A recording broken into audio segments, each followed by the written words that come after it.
Hey, Miss Asher, thanks for joining me today. Of I course. appreciate your time.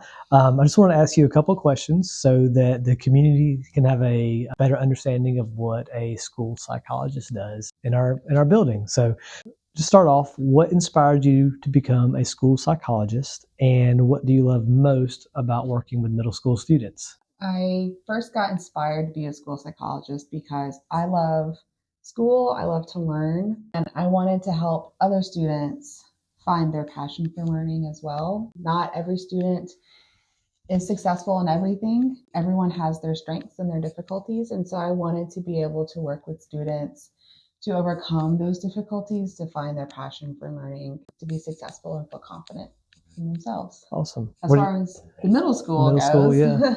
I love the middle school age. I think it's fun. They keep it interesting, and I also think it can be a challenging time transitioning from elementary school.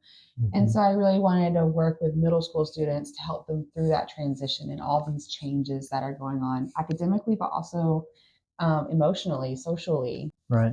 So you do a lot of work behind the scenes. Can you share some of the ways that you actually support students through the academic, social, and emotional growth?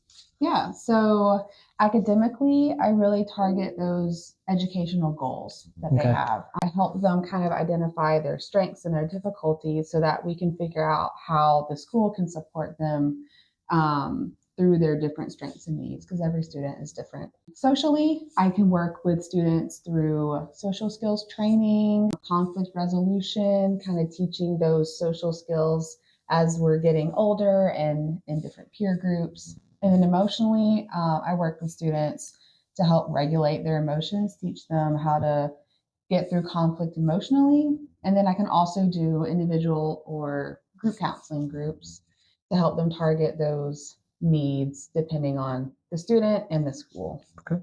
When a student is first introduced to you, what are some of the first steps you do to help identify and support their needs? The first step I take is communication. I think that's a huge part of just kind of targeting what the student needs. So I can talk with the student directly. I also have a conversation with the teachers because they know the student very well. And I even can reach out to the families some points too to have that communication to really get to the root of the struggle. Like what is the cause of the difficulty, whether that's academic or behaviorally, so that as a team we can really figure out what we can do to help the student be most successful. So you mentioned communication. What is another way that you might work with teachers, counselors, and families to make sure a student gets the support they need? Not just communicating with me, but reaching out and getting others communicating together as well. So, Okay. reaching out to get a family connected with the counselors, Okay. if that comes to my attention, and really getting everyone on the same page. I may even reach out to the counselors myself once I'm working with a student and I think that is a need. Vice versa, they can reach out to me. So it's just a lot of communication within the school, but also reaching out to those families to have them connected. Sometimes I'll talk to the parents and help them know what they can do outside of the school in the home to support their students so that we're all on the same page because families are as much a part of the team as me or the teachers or the counselors. Over the past several years, mental health has become more of a focus and is on a lot of people's radars a lot more. What's one message that you would give or you would share with our students and families about mental health and asking for help? The biggest point I want to make is just that mental health does not have to be a taboo topic. It can be a topic that is talked about by anyone, anywhere.